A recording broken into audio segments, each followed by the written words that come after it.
안녕하세요. 바른투자 커뮤니티 주식부장 양송소 멘토를 맡고 있는 이빨 톡톡입니다.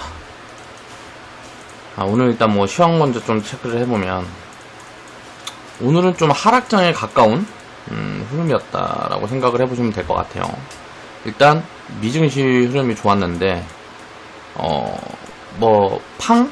그러니까 애플, 그리고 아마존, 마이크로소프트 이런 기업들이 이제 실적 발표가 이제 예정되어 있는데, 자, 요런 부분들에서 실적 발표가 내려오면, 실적이 잘 나오면 그때부터 전 조정이 시작될 거라고 보고 있고요. 실적이 잘못 나오면, 자, 거의 폭락으로, 실적이 좀 안 좋게 나오면 폭락으로 진행될 가능성이 좀 있는 게 아니냐라고 생각을 하고 있습니다. 그러니까 실적이 어떻게 나오든지 요쪽은 일단 꺾이는 흐름이 저는 잡힐 거라고 생각을 하고 있어요.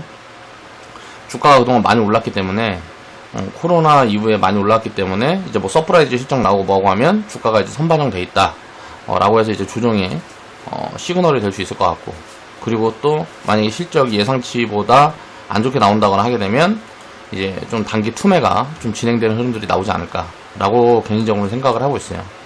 우리나라 증시를 오늘 보면 일단 외인 자금이 굉장히 1조 3천억인가 들어왔어요.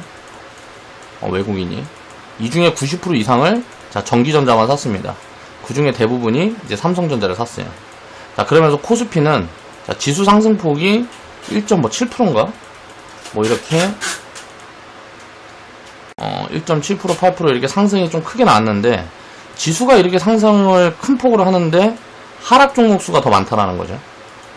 요거는 이 쏠림이 또 이제 극대화되고 있다. 그럼 개인들이 이만큼 팔았단 말이에요. 1조 정도 팔았어요. 그럼 개인들이 1조 판 게 삼성전자가 아니라는 거거든요. 다른 것들을 이제 많이 이제 시장에 내놨다라고 볼 수가 있는데, 신풍제약 같은 종목이 보면 이제 하한가 2방 맞았나 1방 맞고, 아무튼간 이렇게 2방인가 큰 하락을 맞고, 오늘도 급락 출발을 해서 꼬리를 좀 다는 그런 흐름이었고, 우선주는 이제 양봉 마감을 했어요. 신일제약 같은 경우도 어제 점하한가인가? 점하한가인가 진행이 되고, 오늘 또 이제 하한가까지 빠졌다가 이제 꼬리를 다는 흐름들이 진행이 되는데, 요런 이제 기존에 있던 코로나 치료제 백신 테마주들은 거의 저는 이제 끝났다라고 보는 게 맞는 것 같습니다. 그렇게 생각을 하고 있어요. 근데 이제 바이오 쪽에서 다른 쪽으로 흐름이 옮겨갈 수도 있을 것 같은 모습들은 이제 보여져요. 시젠이라든가 기존에 강했던 알테오젠이라든가 이런 기업들은 아직 견조한 흐름들이 보여지기 시작하니까, 이런 종목들까지 이제 무너지기 시작하는 흐름들이 나오면 본격적인 조정이 진행이 되지 않을까라고 일단 개인적으로는 생각을 하고 있습니다. 오늘 코스피 지수가 과열 신호가 나와서, 코스닥 지수는 과열 신호가 중첩이 되고 있는, 그러니까 제가 말하는 과열 신호라는 거는, 수급 주체가 지금 개인 수급인데, 지금 개인 수급인데, 이 개인 수급보다 지수가 더 세게 올라간다는 거예요. 그러니까 요런 부분들을 이제 과열 시그널로 저는 이제 봐가지고 좀 높은 확률로 잡아서 보통 이제 대응을 많이 하는데, 제가 코스피 과열 신호가 나오는 부분에 따라서 현금 대응을 달리하겠다라고 회원분들한테 코멘트를 드렸었고요. 오늘 이제 기존에 우리는 11% 현금을 가지고 있었습니다. 오늘 17%로 확대를 했어요. 6% 플러스해서 17%까지 이제 현금 비중을 확대를 했고요. 지금부터 조정이 진행이 된다 그래도, 5월부터 지금까지 조정이었어요. 6월부터 지금 이제 7월이 진행하고 있는데, 요때까지는 횡보 조정이었단 말이에요. 내리면 올라가고 올라가면 내려오고 하면서 박스권 조정이었다라고 보면 될 것 같은데, 그럼 앞으로 지금 8월부터 이제 12월까지는 어떤 모습으로 진행이 될 거냐. 일단 좀 상단으로 뚫고 이제 슈팅이 나오기는 개인적인 생각으로는 굉장히 좀 힘들다라고 생각을 하고 있어요. 이제 밸류 측면에서도 그렇고 대기 이슈가 너무 많아요. 대기 악재성 이슈들이 너무 많아서 9월 15일 날 이제 공매도가 이제 해제되는 부분들이 있고요. 그리고 12월 달에 양도세 이슈도 있습니다. 대주주 양도세인데 요런 부분들의 이슈들이 있고, 또 거기다가 미중 또 분쟁이니 뭐니 등등등 해가지고 굉장히 안 좋은 이슈들이 계속 쌓여나가고 있는데 시장은 지금 버텨주고 있단 말이에요. 자, 악재를 타고 계속 올라간다. 그러니까 모르는 거예요. 올라가면은 저는 현금을 더 만들어야 되는 포지션이라고 생각을 하고 있어요. 지금은 밸류 부담이 확실하게 있는 구간이라고 생각을 하고 있는 거죠. 그래서 그런 부분들을 좀 체크를 해서 이제 대응을 해나갔으면 좋겠고요. 시장이 좀 흔들리고 뭐하고 한다 그래도 어차피 우리는 코로나든 뭐 10년 만에 한 번 오니 뭐 100년 만에 한 번 오니 이런 리스크들도 다 견뎌냈잖아요. 요번 조정은 요거보다 훨씬 약할 가능성이 높단 말이에요. 코로나 때보다는 훨씬 약할 가능성이 높다라고 보고 있기 때문에 뭐 조정을 겁내거나 뭐 두려워하는 부분들이 아니고 스스로 이제 판단하에 이제 지수보다 아웃퍼폼 수익률을 더 끌어내기 위해서 이제 현금 대응을 좀 하고 있다 라고 정도 이해를 하시면 될 것 같습니다. 아무튼 오늘 시황은 굉장히 왜곡 흐름이었다. 결국은 지수는 계속 받쳐주는데 오늘은 계좌가 마이너스 마감한 분들도 많을 거라고 생각을 합니다. 하락 종목수가 더 많았기 때문에 그런 부분들을 이제 생각을 해보면 될 것 같고. 자, 2020년 7월 27일 월요일날 이제 어저께 제작을 했던 영상이고요. 자, 바이오는 이제 기대감으로 오른다. 보통 사람들이 바이오를 테마라 그러면 되게 싫어해요. 근데 이 기대감이라는 게 뭐예요? 주식 투자를 할 때 전 두 가지라고 생각합니다. 가치 그리고 모멘텀 기대감. 기대감이라고도 얘기를 하기도 하고, 자, 모멘텀이라고도 이야기를 하고. 자, 모멘텀이나 기대감 같은 거는 얼마인지를 알 수 있어요? 자, 추정을 할 수가 없다라는 거예요, 얼마인지를. 이 어떤 기술이라든가 뭐 바이오 기업이 갖고 있는 뭐 신약 파이프라인이라든가 이런 부분들이 얼마인지를 알 수가 없어요. 그럼 기대감하고 모멘텀으로 움직인다. 그게 테마라는 거죠. 그러니까 제가 정리하는 기준은 그래요. 가치 판단을 가능해서 이게 얼마인지 알 수 있는 거. 그러니까 이런 것들을 추정할 수 있는 거. 자, 추정할 수 있는 것들은, 저는, 단순 테마라고 생각을 하잖아요. 테마는, 자, 밸류가 잡혀있는 기업에도 들어오고, 밸류가 잡혀있지 않은 기업에도 들어오는데, 이건 이제 단순 테마가 아니고, 가치가 얼마인지 알기 때문에, 얼마까지 보유를 해야 되고, 뭐, 요런 부분들에 대한, 기준을 세울 수가 있단 말이에요. 기준이 확립이 가능해요. 근데 얼마인지 알 수가 없는 기대감과 모멘텀 같은 경우는 그냥 추정이에요. 수급으로 움직이고 추정치를 알 수가 없다라는 거예요. 그래서 바이오는 저는 더 보수적으로 대응을 하는 겁니다. 회원분들한테도 그렇게 계속 말씀을 드리고 있고요. 자, 코아스템이라는 기업, 106% 수익 인증해주신 회원분이 계셔서 그 부분에 대한 내용을 정리를 한번 해볼까 해요. 자, 임상 기대감을 우리는 이제 어떻게 해석을 해야 되냐. 요런 부분에 대한, 이제 내용들을 정리를 해보겠습니다. 앞으로 이제 바이오 같은 경우는 3년이고 5년이고 지나면, 자, 밸류 체크가 가능한 구간이 올 거라고 생각을 합니다. 많은 바이오 기업들이. 근데 지금은 밸류 체크가 가능한 바이오 기업들이 거의 없어요. 바이오라는 이름을 달고 있는 기업들은. 그래서 그런 부분들 때문에 항상 보수적으로 대응을 해야 되고, 비중을 많이 실어서도 안 되고, 그렇게 계속 말씀을 드리고 있는 거죠. 자, 저랑 생각이 다른 분들은 몰빵을 하든지 비중을 많이 실든지 알아서들 하시고요. 저는 일단 그렇게 생각하기 때문에 리딩도 그런 관점으로 항상 잡아 나간다. 자, 진스님이 이제 수익 인증 해주셨습니다. 수익 축하드리고요. 자, 내용을 보면, 자, 115% 수익이고 절반 매도했습니다. 3월 폭락장에 계좌 하나 더 만들어서 일정금을 줄여가지고 매수를 했던 종목입니다. 우리 27일날 올려주셨고, 자, 코아스템 106% 수익이고 절반 매도했습니다. 24일날. 자, 기존에 요걸 갖고 있었는데, 많이 빠져서, 이거를 이제, 계좌를 하나 더 파서, 이제 일정금 맞추는 게 좀 불편하고 뭐하고 하셔서, 요렇게 하셨나 봐요. 그래서 계좌를 이렇게, 관리 측면에서 이렇게 운영을 한다는 거죠. 그러니까 관리에 대한 부분들에 대해서 고민을 많이 하는 모습들이 이렇게 보이죠, 진스님은. 요런 부분들은, 이제 회원분들도 본받아서 내가 관리를 어떻게 해나가는 게 편할 건가, 요런 부분들은 생각을 해보시면, 장기적인 이제 투자 관점에서는 도움이 될 거라고 생각을 합니다. 자, 태평선배님도 수익 인증을 해주셨어요. 자, 수익 축하드리고요. 자, 줄기세포 관련주로 편입했던 종목인 것 같습니다. 루게릭병 이슈로 주가가 튄 것 같네요. 자, 수익 감사합니다. 라고 코멘트를 달아주셨고요. 11,400원에 편입하셔서 22,900원에 매도 포지션을 보셨어요. 자, 2018년도에도 2020년도에도 수익의 기준점을 만들어줬다. 그러니까 100% 수익 구간을 만들어줬다라는 거죠. 2018년도에 한번 이제 매도 인증해주신 회원분들이 계셨고요. 지금 2019년도 27일인가? 27일 어제 이제 인증해주신 회원분들이 계시고. 자, 내용을 보겠습니다. IS 동서도 그저께 이제 인증해주신 모든 회원분들 추가드리고 감사드립니다. 알찬나님, 진스님, 원칙과 여유님, 태평성대님, 평생투자님 수익 인증해주셔서 감사해요.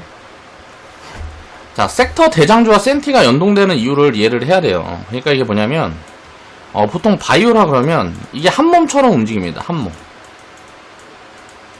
근데 가끔 2단화가 나와요. 어떤 주도주라든가 대장주들이 움직이기 시작하면 이 한 몸처럼 움직이는 이유는 이쪽에 투자 심리가 좋아지기 때문에 그래요. 그러니까 올라가 있는 거, 주가가 많이 튀어 있는 거는 내가 못 사겠다 싶으면 주가가 안 올라가 있는 것들 중에 비슷한 걸 찾아가는 거죠. 사람들이 그런 식으로 운영을 많이 하다 보니까 자금이 그래서 자, 섹터에 몰리고 뭐하고 할 때는 전체적으로 같이 움직이는 흐름들이 보여진다. 코로나 폭락 때 3월달에 3월 폭락 이후에 지금까지 이제 반등 흐름을 보면 바이오 섹터가 가장 강했습니다. 헬스케어 섹터가 주도 섹터였다 라고 볼 수가 있을 것 같고요.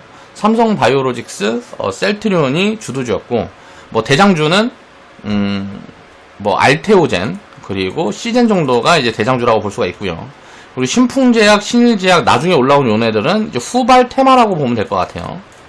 SK 케미칼이라든가 이런 기업들은 이제 후발 테마라고 보면 될 것 같습니다. 자, 그러면 이제 어저께 이제 신일제약 같은 경우는 점하한가가 박히고요. 자, 신풍제약도 자, 상한가에서 하한가가 두들겨 맞고 그 다음날 이제 하한가 마감을 했으니까 하한가 두 방에 마이너스 70% 이상 빠진 거죠. 자, 16만원에서 73,000원 갔으니까 하한가 두 방에 마이너스 70% 이렇게 빠졌단 말이에요. 여기에서 오늘도 하락이 굉장히 큰 그런 흐름들이 만들어졌죠. 이제 중간에 이제 장 막판에는 이제 되돌림 같은 부분들이 하는 부분들이 보였지만, 자, 반등이 나온다 그래도 어떻게 돼요? 결국은 다시 무너질 거라는 거예요. 그래서 신풍제약이라는 기업은 저는 이제 1만원 밑에까지 내려올 거다라는 코멘트들을 드렸어요.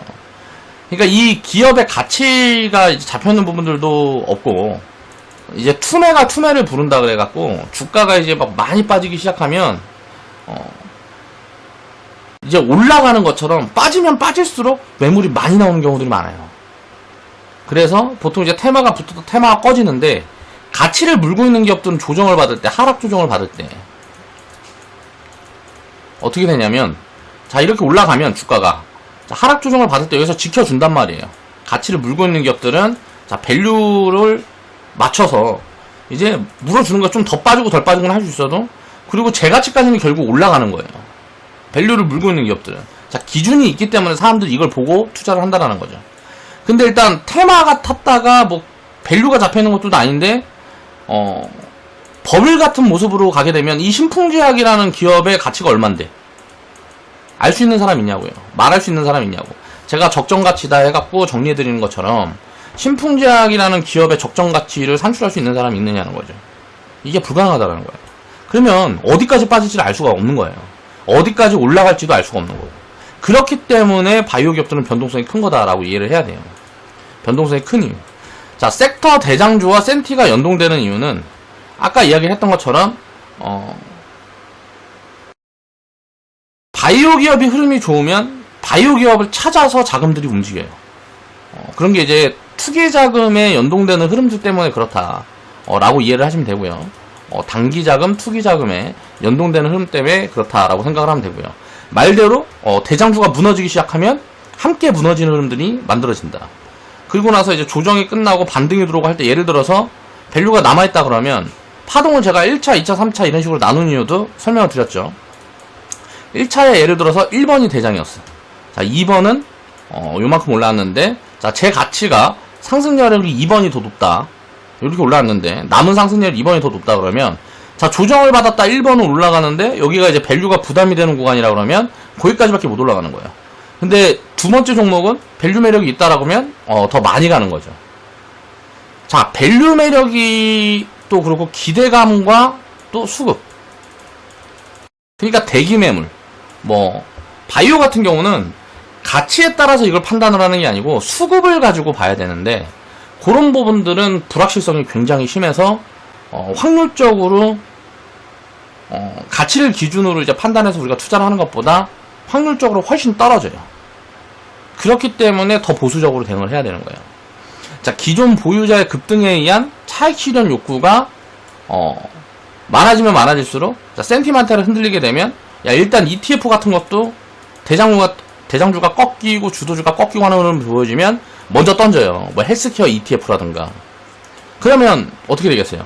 전부 다 던지겠죠. 그러니까 매물이 전체적으로 이제 나오는 거죠.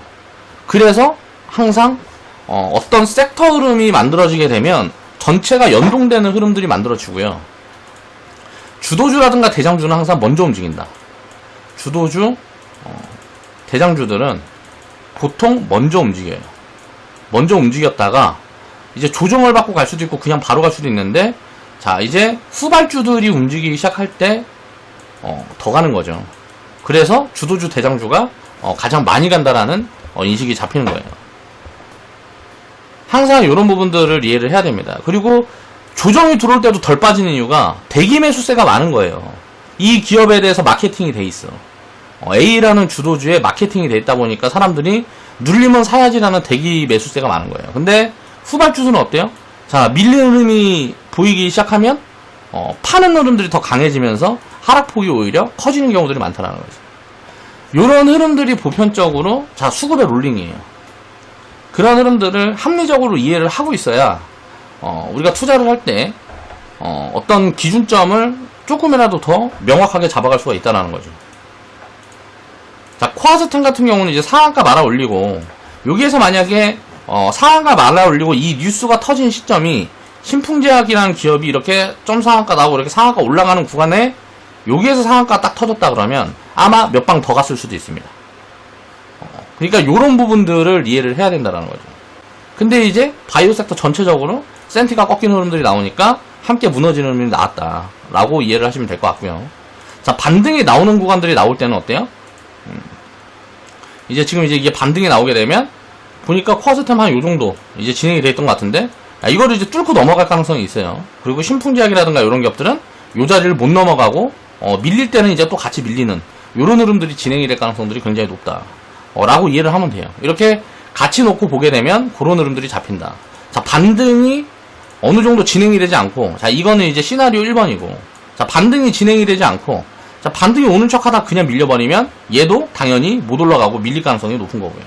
자, 요렇게 섹터별 흐름들을 체크를 하다 보면 연동성이 바이오는 굉장히 크다 라고 생각을 하면 돼요. 그리고 카테고리 같은 경우도 여러 가지가 아니죠. 바이오도 뭐 코로나가 있을 것이고 자, 암이라는 또 카테고리가 있을 것이고요.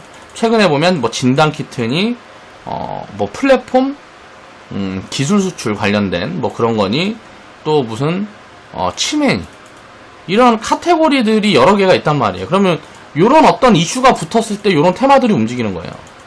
그러면 제가 오늘 이런 얘기를 왜 계속 했냐면 자, 안 움직였을 때 담아놓고 기다리는 거예요. 이슈가 붙을 때. 바이오는 그렇게 테마 관점으로 접근해야 되는 겁니다. 이슈가 붙었을 때 따라다니면은 항상 고점놀이 하다가 깡통날 수밖에 없어요. 그래서 아무런 이슈가 없을 때 사놓고 기다리다가 이슈가 붙으면 파는 거예요. 바이오 같은 경우는 그렇게 접근을 해야 된다는 거죠. 그 이슈가 붙을 때까지 1년이 걸릴 수도 있고 2년이 걸릴 수도 있고 짧으면 뭐 3개월, 다음 달, 일주일이 걸릴 수도 있는 거예요. 그러니까 바이오 같은 경우도 항상 사람들의 관심이 몰려있지 않을 때 봐야 된다는 거죠.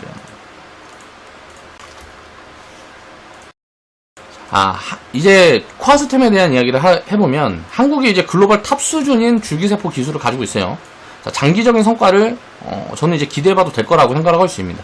그래서 장기적으로 굉장히 관심을 가지고 사실 공부를 많이 하고 있어요. 지금은 테마지만 나중에는 이제 진짜 장기 보유 포지션들도 나올 수 있는 그런 투자 판단을 하기 위해서 공부를 계속 하고 있는 거죠. 안트로젠이라는 기업이 이때 당시에 신라젠이라든가 뭐 헬릭스미스라든가 자, HLB라든가 뭐 메지온이라든가 이런 기업들이 대장 흐름으로 치고 나갈 때 전부 다 임상 관련된 이제 카테고리로 엮여있을 테마였죠. 2017년도 하반기에. 그게 움직일 때 안토레젠도 같이 임상 기대감을 받으면서 거의 바닥 구간에서 뭐 1500% 이상 이렇게 올라갔던 종목이에요. 이게 이제 1차 파동이라고 놓고 볼 수 있을 것 같아요. 그리고 줄기세포 흐름을 보면 자, 코아스템이라는 종목은 어때요? 자, 2차 파동에서는 지금 안토레젠보다 좀 더 강한 것 같은 그런 모습들이 지금 보여지고 있죠. 자, 제가 추천을 드렸던 포지션들을 보면 안트로젠이라는 종목 여기에서 이제 추천을 드렸다가 한 50%인가 얼마인가 이제 있을 때 교체 사인을 냈었던 이유가 이게 이때 뭔가 센티가 흔들리는 모습들이 보였어요. 결국은 이제 코오롱 티슈지라든가 그런 종목은 막 정지가 되고 줄줄이 임상 실패 뭐 이런 이슈들이 나오면서 크게 무너지는 분들이 나올 때 같이 무너지는 거죠. 코아스템이라는 종목도 마찬가지예요. 자, 상장을 딱 해놓고 자, 버블을 키워요. 기대감으로 버블을 키워서 48,000원인가까지 올라갔다가 이게 6,000원까지 빠집니다. 자, 신규 상장 기업들은 자, 2015년도에 어때요? 자, 상장을 왜 2015년에 했을까요? 이때 바이오가 흐름이 좋았거든요. 그럼 이걸 뭔 말이냐면 SK 바이오팜도 이렇게 될 거라는 거예요. 바이오 섹터가 전체적으로 꺼지는 흐름이 나오면 SK 바이오팜도 이렇게 되는 거예요. 보통 바이오 기업들은 바이오 센티가 좋을 때 상장을 하면 마이너스 70%에서 마이너스 90% 빠집니다. 그 상장 시점부터. 이렇게 되는지 이제 반복적으로 체크를 해보란 말이에요. 경험을 하고 체크를 하다 보면 이런 부분들이 이해가 되기 시작해요. 그 다음에 이제 센티가 굉장히 안 좋겠죠. 이렇게 많이 빠지게 되면 다 망했니? 바이오는 뭐 한국 주식시장은 뭐 도박판이니 막 이딴 소리만 한다고요. 사람들이 그런 말 할 때 담는 거예요. 자, 코아스템이 그래서 2017년도에 제가 이제 추천드렸던 구간에서 이제 100% 구간까지 한번 머리 들어주고 지금 보면 2019년도에 2020년도 3월 코로나 이슈 때 흔들릴 때 보면 어때요? 2017년도 바닥 구간에 있었던 6,800원짜리를 지켜줬죠. 굉장히 힘이 강하다라는 거거든요. 그럼 이런 것들이 어떻게 보면 수급 흐름을 예측해 볼 수 있는 부분들이에요. 그래서 요 구간에 이제 추천이 나갔었던 거고. 그러니까 그냥 테마로 접근을 했다는 이야기를 하는 거예요. 가치가 얼마다, 상승률이 얼마 남아있다. 제가 회원분들한테 기업을 추천을 하고 그 기업에 대한 내용을 얘기를 할 때 이런 이야기들을 굉장히 많이 하는데 바이오는 딱 하나로 정리합니다. 모릅니다. 이거 리스크가 굉장히 크기 때문에 몰라요 어떻게 될지 라고 이야기를 하고 이제 추천을 드리고 하는데 제가 이걸 리딩을 하는 이유는 사실 리딩을 하는데 저는 적합하지 않은 섹터라고 생각을 합니다. 이거 바이오 섹터 같은 경우는. 근데 하지 말란다 그래도 변동성이 큰 거를 좋아하죠. 사람들은 그럴 수밖에 없어요. 왜 그럴까요? 심리적으로 그렇게 생겨 먹었어. 그래서 이 변동성에 대한 거 따라다니다가 자빠지고 하는 부분들이 많이 나올까봐 리딩을 하면서 자, 수급이라든가 이런 흐름들에 대해서 기준을 잡아드리기 위해서 리딩하는 거다라고 이해를 하시면 돼요. 자, 이 줄기세포 기술이라는 게 지금 무슨 이게 나중에 어떻게 될 거다, 지금 어떻게 될 거다 이런 것들이 중요한 게 아니고 이 기업이 진짜 그렇게 성장하길 바라죠. 같은 국민으로서. 한국에 있는 기업인데. 다만 이 기업이 변동성이 이렇게 일어나는 동안에 또 망하는 기업들도 굉장히 많이 나올 수 있기 때문에 바이오 기업들은 이제 자본이 모이지 않고 하게 되면 계속 임상을 진행할 수 없다거나 뭔가 누가 투자 유치가 안 되거나 하는 흐름들이 나오게 되면 많이 망할 거 아니에요. 그렇기 때문에 그런 리스크에 대한 비중에 대한 부분들은 지켜가지고 관심을 가져야 된다는 거죠. 저는 그래서 바이오 기업들 이제 수익 스토리 영상을 만들 때도 거의 대부분 보면 이런 리스크에 대한 이야기만 해요. 그러다 보니까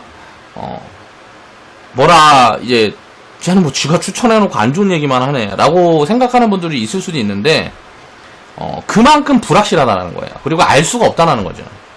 이제 그렇게 생각을 하면서 이제 바이오 섹터는 봐야 된다.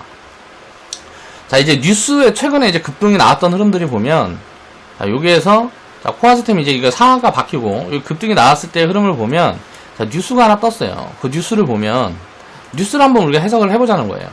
줄기세포 치료제 전문기업 코아스템은 미국 식품의약국 FDA의 줄기세포를 기반으로 한 근위축성 측각경화증 ALS 루게릭병 치료제 뉴로나타 이게 뉴로나타 R주의 첨단 재생의학 치료제 지정 신청을 낼 예정이다. 요걸 이제 낼 예정이래요. 요런 부분들이 이제 뉴스가 나왔어요. 자, 자, 2016년 12월 FDA에 신설된 제도인데, 자, 2년 전, 3년 전에 신설된 제도라는 거죠. 이 제도가. 하나로 혁신적인 재생치료법의 개발 및 승인 가속화를 위해서 새롭게 만든 제도다. 자, 세포 및 유전자 요법, 조직공학 제품 및 조합 제품과 같은 약물에 대해서 패스트트랙과 혁신의약품 혜택을 포함하고 있다. 전 세계적으로 지정 건수는 2018년 47건, 2019년 37건, 2020년 7월까지 매년 증가를 하고 있으며 의학적으로 해석이 가능한 예비 임상 증거가 있는 경우에는 FDA로부터 지정을 받을 수가 있다. 이 첨단 재생의학치료제로 지정을 받을 수가 있다는 거예요. 자, FDA로부터 첨단 재생의학치료제로 지정을 받게 되면 그래 혜택이 뭐가 있냐 보니까 FDA 측과 임상 진행을 하면서 수시로 시험과 관련된 이슈의 논의가 가능해진다. 그래서 FDA와 소통을 할 수 있다는 거죠. 3상 진행 중 발생되는 리스크를 크게 줄일 수 있을 뿐만 아니라 FDA와의 미팅을 통한 직접적인 가이드를 제공받을 수 있다. 또 향후 협의를 통해 심사와 허가에 걸리는 시간이 줄어들어서 대상 의약품의 시장 가치가 그만큼 높아지게 된다. 시장 가치가 높아진대요. 자, 국내에서는 헬릭스미스, 엔젠시스가 2018년 5월에 승인을 받았고, 지난 5월 20일 안트로젠의 당뇨병성 족부궤양 치료제가 지정을 받아서 큰 이슈가 됐다. 자, 우리나라에서 코아스템이 자, 세 번째 지정을 받았다. 그러니까 첨단 재생의학 치료제로 우리나라의 첫 번째 지정을 받았던 게 이제 헬릭스미스고요. 자, 임상 실패했습니다. 자, 그 다음에 이제 안트로젠이요. 자, 이거는 임상 중입니다. 자, 임상 실패하고 헬릭스미스도 다시 임상 중이죠. 그리고 세 번째 이제 코아스템 같은 경우는 보면 자, 이것도 임상 중이에요. 우리나라에서는 우리나라에서도 임상 중이고 미국에는 뭐 임상 3상 신청을 했나 뭐 그래요. 자, 자가 골수 줄기세포 분야에서는 국내 첫 승인이다. 그러니까 해외에서는 있나봐요. 국내 첫 승인이라고 하는 거 보니까 김경숙이었던 것 같은데 김경숙 코아스템 대표는 뉴로나타 알주는 이미 2018년 FDA로부터 희귀약품 지정을 받았기 때문에 희귀약품 지정을 받으면 또 무슨 혜택이 있어요. 그래서 24일날 임상 3상 승인이 24일날 임상 3상 미국에서 임상 3상 승인을 받았다. 자, 이거를 제가 이제 쫙 읽어드리면서 하고 싶은 얘기를 자 보란 말이에요. 임상 3상 승인 그냥 하게 해줍니다. 거의 승인은 예를 들어서 내 돈 들여서 내가 하겠다는데 예를 들어 데이터가 안 좋으면은 신약 허가가 안 나오는 거고 데이터가 좋으면 신약 허가가 나오는 거예요. 그러면 임상을 내가 하겠습니다 라고 이야기를 하면 미국에서는 막을 이유가 없어요. 그렇기 때문에 3상 승인이라는 거는 거의 대부분 다 된단 말이에요. 완전히 무슨 답도 안 나오는 듣보잡 약이 아니라 그러면 대부분 다 승인이 떨어진다라는 거죠. 그렇게 이제 생각을 하시면 돼요. 그러니까 별게 아니라는 거예요. 이 임상 3상이 진행된 동안에 진행된 다음에 이게 진짜 약으로 나와서 거기 시장 파이가 얼마나 되고 시장에서 얼마나 해먹을 수 있는지가 중요한데 그런 것들을 알 수가 없다는 거예요. 그러니까 얼마인지를 모르는 거죠. 얼마인지를 모르기 때문에 야 이거 어떤 사람은 1000억이야. 어떤 사람은 1조야 임마 그거. 어떤 사람은 100억이야. 어떤 사람은 10억이야. 어떤 사람은 1억이야. 자, 이런 의견들이 다 몰리는 거예요. 자, 1억이라고 생각하는 사람은 1억에 팔 것이고 100억이라고 생각하는 사람은 100억에 팔 것이고 자, 10억이라고 생각하는 사람은 10억에 팔 것이고 1000억이라고 생각하면 1000억에 팔 것이고 1조라고 생각하는 사람은 1조라고 팔 건데 이렇게 생각하는 것도 없단 말이에요. 그냥 변동성에 따라다닌다고. 기준이라는 걸 잡을 수가 없기 때문에 예측하기가 굉장히 어렵다는 거죠. 헬릭스미스에서 엔젠시스가 2018년 5월에 승인을 받았는데 어때요? 자, 임상 실패했죠. 자, 임상 결과와 이 첨단 재생의학 치료제 지정했다고 아무런 무슨 뭐 득이 되는 게 아니란 말이에요. 그럼 이거 득이 됐다 그래갖고 주가가 올라갈 이유가 있어요, 없어요? 얼마인지를 모르는데. 그러니까 이게 굉장히 웃긴 거죠. 제가 코아스템을 추천을 했을 때 이런 부분들을 알고 있었죠. 이 첨단 재생 치료제 뭐 임상 3상 뭐 이런 게 아니고 우리나라에서 임상 3상 진행 중이니까 미국에서 이제 또 임상 이슈가 나올 것이고 이런저런 이슈가 나오게 되면 주가가 튈 거다. 그런 관점으로 그냥 미리 사놓고 기다린 거란 말이에요. 이런 데서 그냥 매수 사인 내고 그냥 기다린 거예요. 올라올 때까지. 올라오면 줄여놓고 보유하는 거예요. 왜? 자, 이 가치가 얼마인지 기준을 잡을 수 없지만 우리가 기준을 잡는 거는 100%라는 기준을 줄 수 있기 때문에 자, 바이오 투자를 바이오에 이제 우리가 투기를 해도 바이오는 저는 이제 계속 투기라고 이야기를 합니다. 그러니까 가치를 알 수 없는 거는 저는 이제 투기라고 생각을 해요. 그래서 자, 바이오에 우리가 투기를 하는데 합리적으로 투기를 하려고는 뭐예요? 자, 상폐되는 바이오 기업보다 100% 이상 수익이 나는 바이오 기업이 많으면 되는 거 아니에요. 그러면 100% 이상 튈 수 있는 그럼 좋은 자리들이 어디냐? 센티가 최악이었대. 요럴 때만 사서 그냥 장기적으로 놔두면 돼요. 일부 비중. 그러면 그 중에 몇 개 망한다 그래도 몇 놈이 해줄 거라는 거죠.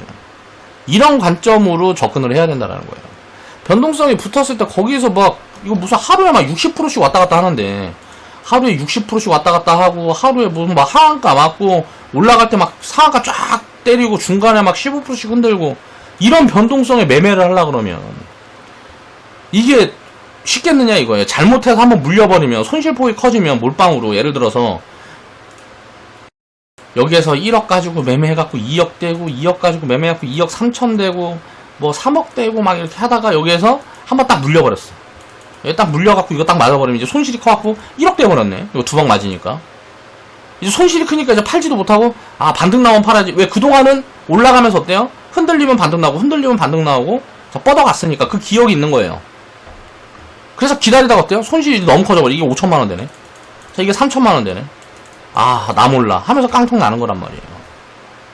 변동성에 배팅을 하면 뒤지는 겁니다. 그냥. 자, 바이오를 바라볼 때는 항상 그런 부분에 대해서 이해를 하고 봐야 되는 거예요. 굉장히 위험하다. 왜? 변동성이 그만큼 크다 라는 걸 이해를 하고 봐야 된다라는 거죠. 그래서 움직이기 시작했을 때는 늦은 거예요. 항상 기다려야 됩니다. 움직였다. 그럼 그게 1000%가 가든 10,000%가 가든 버리는 거예요. 그리고 기다려야 돼요. 사람들이 다 바이오 망했어. 이 사기꾼 새끼야. 어쩌고저쩌고 하면서 뉴스에서 막 검찰 수사 진행되고 뭐 대주주가 해먹었니. 이런 이야기들 막 나오고 바이오는 사기다. 막 이런 게 보도될 때까지 기다리는 거예요. 그럴 때 봐야 된다라는 거죠. 자, 그리고 또 이제 관점이 있는 거예요. 제가 이야기를 했던 것처럼 비중을 맞춰서 운영을 해야 된다는 거예요. 여기서 보면 헬릭스미스, 코아스템, 안트로젠 요 세 개가 우리나라에서 이 세 개밖에 승인된 데가 없대. 야, 첨단 재생의학치료제 요걸 승인을 받은 기업들은 다 사버리자. 그래갖고 3으로 나눠요. 그래서 세 개를 사. 그 중에 한 개, 두 개만 100% 이상 채워주면 되는 거 아니에요. 그렇죠? 이런 개념으로 접근을 해야 된다는 거죠. 바이오 같은 경우는 제가 생각했을 땐 그래요. 기업에 대해서 아무리 공부를 해봐도 기업 내용을 아무리 공부를 하고 이 기술에 대해서 아무리 잘 알고 뭐하고 해도 제일 중요한 거는 얼마인지를 모르는 거예요. 이걸 알 수가 없다는 거죠. 그게 불안하게 하는 거예요. 하락 조정이 진행이 되면 얼마인지를 모르니까 자, 신풍제약이 예를 들어서 10,000원 가면은 이게 10,000원 같다고 싸요? 신풍제약이 159,000원까지 갔는데 10,000원까지 빠져. 그럼 10,000원이면 이게 싸냐고. 제가 신라젠이 150,000원일 때 똑같은 얘기 했습니다. 신라젠이 10,000원 오면 싸요? 똑같은 얘기 했어요. 신라젠도. 자, 신풍제약도 지금 똑같이 얘기하고 있죠. 자, 이거 어떻게 되는지 나중에 보라고.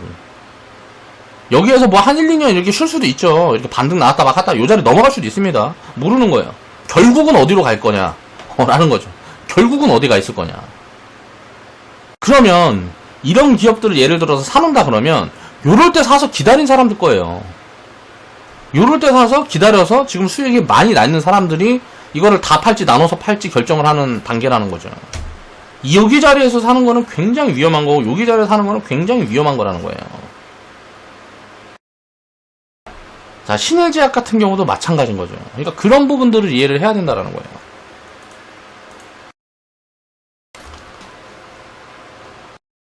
자, 메지온 같은 경우도 보세요. 자, 2019년에 많은 개미들이 깡통을 주도했던 임상 3상 이슈. 신라젠으로 개미들이 많이 많이 떠났어요. 이제 여기로 많이 떠났습니다, 개미들이. 자, 신라젠으로. 자, 보면 어때요? 그때 같이 움직였던 종목들 중에 메존도 어때요? 자, 임상 실패를 했대. HLB도 임상 실패했대. 헬릭스미스도 임상 실패했대. 전부 다 임상 실패했대요. 자, 이게 찌라시든 뭐든지 간에 다 이래요. 그래놓고 아니다, 성공이야. 회사에서 이렇게 발표합니다. 아니야, 성공이야. 그러면서 주가가 다시 올라갔어요. 야, 임상 실패했다는데 이 변동성을 견디고 가지고 갈 수 있냐 이거예요. 임상을 실패했다는데 이 변동성을 견디고 가지고 가려면 어떤 기준이 있어야 될 거 아니에요. 결국 여기에서 샀던 사람도 제자리까지 왔단 말이에요. 그럼 제자리까지 왔어. 자, 수익이 뭐 1000% 났다가, 자, 이거 장기 투자해야지 했다가 이게 뭐 50% 줄어들었어.